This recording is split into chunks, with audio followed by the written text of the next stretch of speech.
రాధేశ్యామ్ అందరికీ ఈరోజు ముచ్చట ఏంటంటే నూకరాజు ఆసియా అయితే బాండ్ క్రెడిట్స్ ఎక్కువగా తెచ్చుకొని ప్యారడైస్ రూమ్ అయితే సంపాదించుకున్నారు కదా. సో అందులో బాదాం కాజు అబ్బాబాబా రాయల్ లైఫ్ అందులోకి వెళ్తే ఆ ప్యారడైస్లో ఉన్నంతసేపు. సో ఇప్పుడు రాజు రాణిలు వారు కాబట్టి నూకరాజు ఆసియా రాజు రాణిలు కాబట్టి సో దానికి బానిసలుగా ఎవరిని ఎన్నుకుంటావని శ్రీముఖి అడగగానే వాళ్ళైతే ఒక పేరు చెప్పారు, హరిత హరీష్ అని. సో వాళ్ళైతే డైరెక్ట్గా నేను చెప్పేస్తుండ్రు, మేము ఈ బానిసలుగా ఉండము, మేము చెయ్యము అని చెప్పేసి.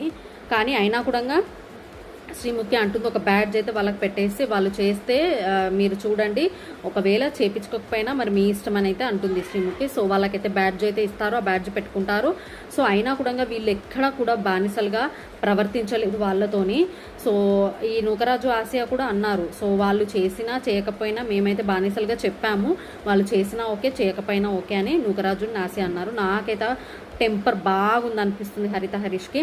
అదొక షోకి ఒక ఫార్మాట్ ఉన్నప్పుడు ఖచ్చితంగా అది పాటించాలి. అది పాటించినప్పుడు నువ్వు షోకి ఎందుకు వస్తావు మరి?